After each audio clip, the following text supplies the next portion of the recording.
কলকাতা টিভিতে আপনাদের সকলকে স্বাগত। আপনাদের সঙ্গে রয়েছে আমি অঙ্কুর। আসছি এই মুহূর্তের গুরুত্বপূর্ণ খবরে। সন্দেশখালী নিয়ে জনস্বার্থ মামলা, শাহজাহানের বিরুদ্ধে দাখিল করা চার্জশিট তলব করা হলো আদালতের পক্ষ থেকে।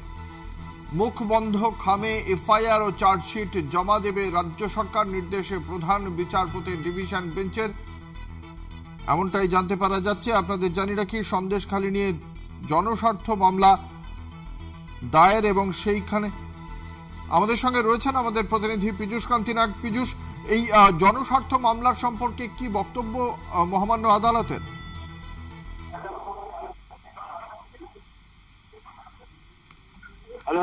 পীযূষ, তুমি শুনতে পাচ্ছ?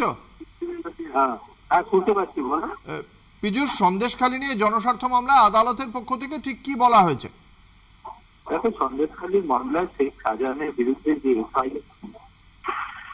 এফআইআর দায়ের করা হয়েছে, সমস্ত এফআইআর এবং যে রিপোর্ট সাক্ষী সেই কপি সিলবন্ধ খামে আদালতে জমা দেওয়ার নির্দেশ দিয়েছেন প্রধান বিচারপতি ডিভিশন বেঞ্চ।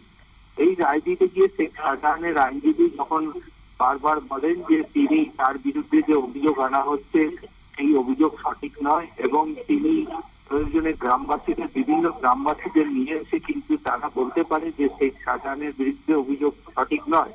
এক্ষেত্রে বিচারপতি রুষ্ট হন এবং বিচারপতি বলেন যে আপনি যখনই বুঝছেন গ্রামবাসীরা এই অভিযোগ সঠিক নয় বলে স্বীকার করছেন, তখনই পরিষ্কারভাবে আদালতের কাছে পরিষ্কার যে আপনারা চাইছেন যে গ্রামবাসীদেরকে কন্ট্রোল করতে এবং সেই কারণের জন্যই আপনারা এই ধরনের একই সঙ্গে শাহজাহান এবং গ্রামবাসীদের উদ্দেশ্যে সওয়াল করছেন।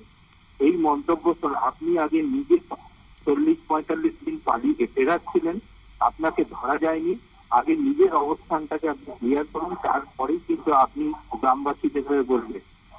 সামগ্রিকভাবে বিচারপতি তার রায় স্থগিত রেখেছেন, কিন্তু এই শাহজাহানের বিরুদ্ধে যে 40-45টি এফআইআর এবং চার্জশিট তা আদালতে মুখবন্ধ খামে জমা দেওয়ার নির্দেশ দিয়েছেন প্রধান বিচারপতি ডিভিশন।